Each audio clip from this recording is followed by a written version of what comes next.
Hey besties, this is Best for Me and I'm Shayla. I hope you are doing well, especially this month since January is Mental Wellness Month. I told you this year I'm not setting resolutions, I'm setting boundaries. The ultimate boundary is going no contact. That's cutting off the narcissist in your life as if they no longer existed. You know what I mean? Like they are no longer here. I've been no contact with my mother, the narcissist, and my brother, the golden child, who now is very much a narcissist, being influenced by my mother for about 4 years. When you go no contact, understand that this is a last resort. As a normal, healthy-minded person would, you always try to work things out with the narcissist. You go through this internal conflict with yourself, wondering if you are the problem. You ask yourself, is it me? Am I the problem? You're not the problem. It's the narcissist manipulation control tactics that created self-doubt, and now you don't know if you can trust and believe your own thoughts and feelings. This is where the narcissist wants you to be. It's much easier to control you when you doubt yourself, just like it's easier for the narcissist to control you when they isolate you from others, keeping you separated from the truth. As you're trying to reconcile with the narcissist, you begin to realize that you are not the problem, and you never were the problem. If your efforts to work things out with the narcissist fail, you may need to set boundaries like I've talked about to protect yourself from being disrespected and to get your needs met. It may be a telephone boundary or a conversation boundary or any relationship boundary you feel you must set. When you've tried everything to work things out with the narcissist and nothing changes, it may be time to go no contact. Now, I could have told you before you attempted to reconcile with the narcissist that narcissists do not change. Listen to me real good. You can't deal with a narcissist in the same way that you would someone who is not a narcissist. When you fall out or have a disagreement with someone, you might be mad for a little while, but eventually you and the other person are able to find a common ground, move on from the past, and be reconciled. To put it simply, forgive and forget. When you're dealing with a mature individual, this would be possible, but not when the individual is a narcissist. As I told you in episode 16 from season 1, narcissists do not change, and if they do, it is only temporary, and it is only to hoover you back in so they can resume hurting you, but this time they increase the abuse because you must be punished for calling them out. Narcissists do not change.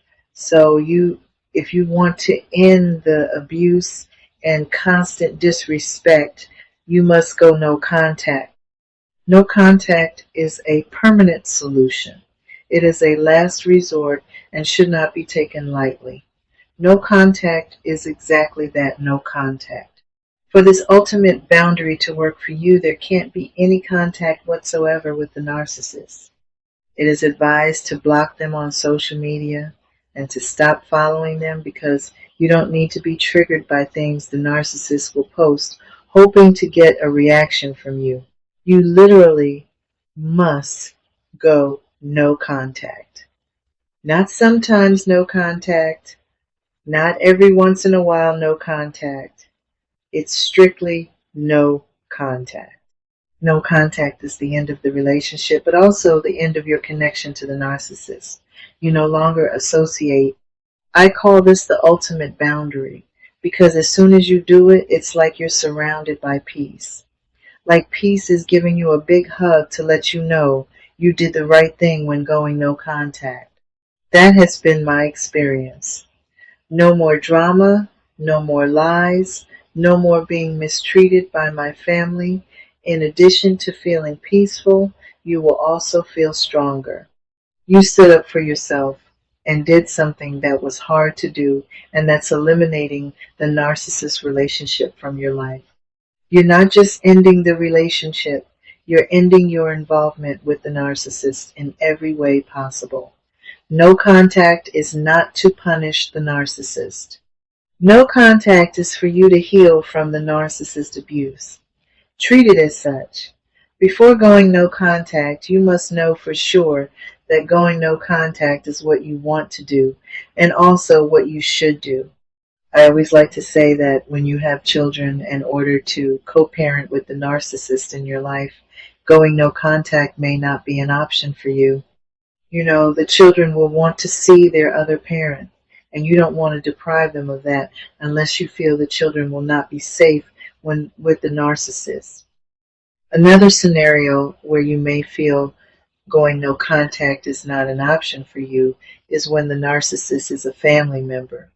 As I mentioned in a previous episode, narcissists will always have flying monkeys and people that will side with them because the narcissist has been successful in fooling them. So, if the narcissist is a family member and you decide to go no contact, you will more than likely have to go no contact with other family members as well, at least until they learn how the narcissist truly is. The narcissist in my life is my mother, and going no contact was best for me.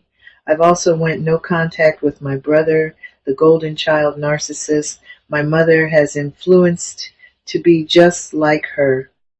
I have been dealing with my mother's abuse for years. I dealt with my mother's abuse during my childhood, including the teen years when it was the worst. Then after leaving home, living independently on my own, the abuse would continue, but it wasn't physical but more psychological and shown in subtle ways. It took me until I was 51 before I went no contact. I don't have to tell you how hard it is to go no contact with your mother. It wasn't going no contact with her and my brother that was difficult. It was not going around other family members when I knew my mother or brother would be present. It was keeping my distance with my mother and brother while still trying to be close to other family members. No contact is very conflicting and needs to be thought through thoroughly. I want to end right here and continue in the next episode to keep the episode from being too long.